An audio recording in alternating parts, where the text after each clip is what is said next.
it's Mike Stiles, and this is This Week in the Metaverse, your weekly newscast that keeps you up to date on everything that isn't real and yet is. It's January 2nd. Happy New Year, unless you don't believe in the concept of years. Let's find out what happened around the Metaverse this week. Gee, not exactly a strong ending in 2022 for crypto. The aggregate value of more than 22,100 digital currencies saw a drawdown of about 74% in less than 14 months. But those in the know have already dusted off their crystal balls, which was my nickname in high school, and started projecting what will happen to it in 2023. Sean Williams at Motley Fool lays some predictions out for us. 1, Ethereum will briefly surpass Bitcoin in market value. Now, the two rarely diverge, but the average number of daily Bitcoin transactions hasn't changed over the past 7 years. But Ethereum has grown and has been consistently above 1 million transactions a day for the past 2 years. 2, the two most popular meme coins, Shiba Inu and Dogecoin, will lose another 50% of their value. 3, another major crypto exchange will fail. He wouldn't say which one, but suffice it to say others have similar vulnerabilities that FTX had. And 4, El Salvador will be forced to give up its Bitcoin experiment. Kind of tough for a nation to be a cutting-edge innovator. How do we know things might be choppy for Metaverse acceptance going into 2023? Well, if people were really interested in the Metaverse and maximizing all that it can currently do, they'd be buying a lot more VR headsets, and that just ain't happening.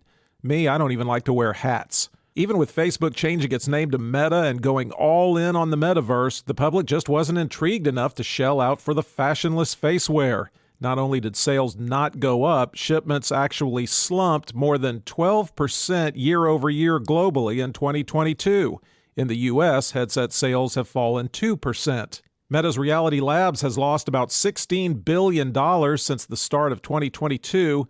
You'd think that would make Mark Zuckerberg just a hair nervous, but he continues to believe in investing in a metaverse platform he thinks could earn hundreds of billions, if not trillions of dollars in the future. Plus, Meta says it's not surprised sales are down because there was a boom during the pandemic. Still, a survey of almost 10,000 teens earlier in 2022 tends to disagree. It showed half of them were uninterested in the metaverse. But okay, let's say the metaverse is going to work out after all, even if it's not Meta that successfully pulls it off. Entrepreneur Zayshat Gabrielianov wrote about 5 trends that will shape the next 10 years. Here we go again with the numbers. 1, virtual content creation. Especially an expansion of the use of 3D modeling creators have used for decades as customers migrate to 3D spaces. 2, metaversal education. Kids are used to digital remote learning now, and Minecraft even has an educational platform for distance learning. So look for new studying platforms and courses to appear. 3, virtual social and music events. In 2020, Travis Scott broke Rod Stewart's record for most people attending a concert. The difference was Rod performed live and Travis performed in the Fortnite Metaverse. More than 12 million players logged in for the show, so be ready for a lot more of that. Probably more Dolly Parton, Miley Cyrus duets. 4, avatar dating. Yeah, it's just what it sounds like. Apparently, we've improved on love. And 5, metfluencing, which is brands tapping into influencers to work their brainwashing magic in the metaverse. Oh, what the heck, I've gone listicle crazy. Here's another list, this time from MakeUseOf.com's Ayush Jalan, and it's a list of why the metaverse just isn't gaining traction with the masses, at least not yet. Now, you can take these negatives and actually turn them into positives, because if you're a savvy entrepreneur, you'll work to solve these problems and get so rich that people will hate you. First, the graphics and immersion experiences still suck.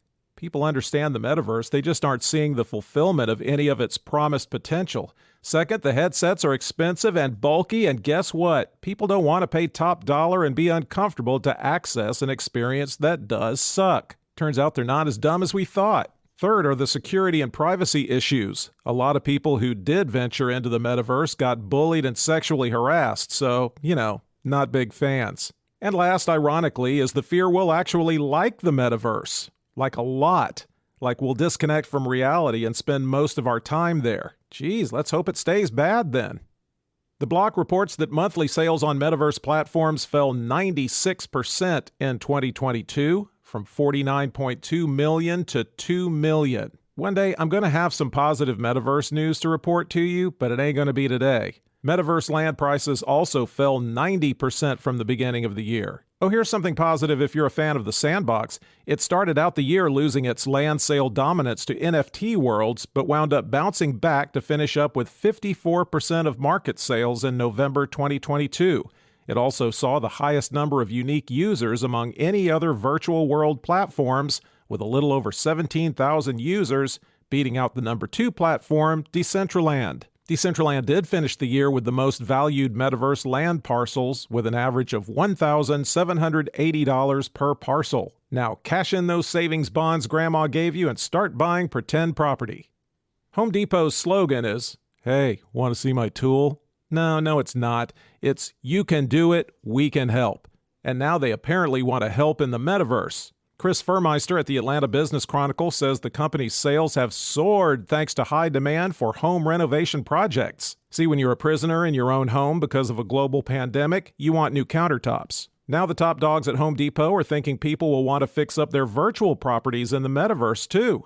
They've been busy building trademark documents that cover things like virtual assistant software, NFTs, and some downloadable coupons and rewards cards. They may also want to operate a virtual store to sell virtual and real-world goods and let people use software to visualize home improvement projects in AR, whether they do that just for fun or to plan a real-world project, none of which are guaranteed to be up to code. That's all we have for you this week, but since this happens every week, please go ahead and subscribe and listen often. And we'll be back next week.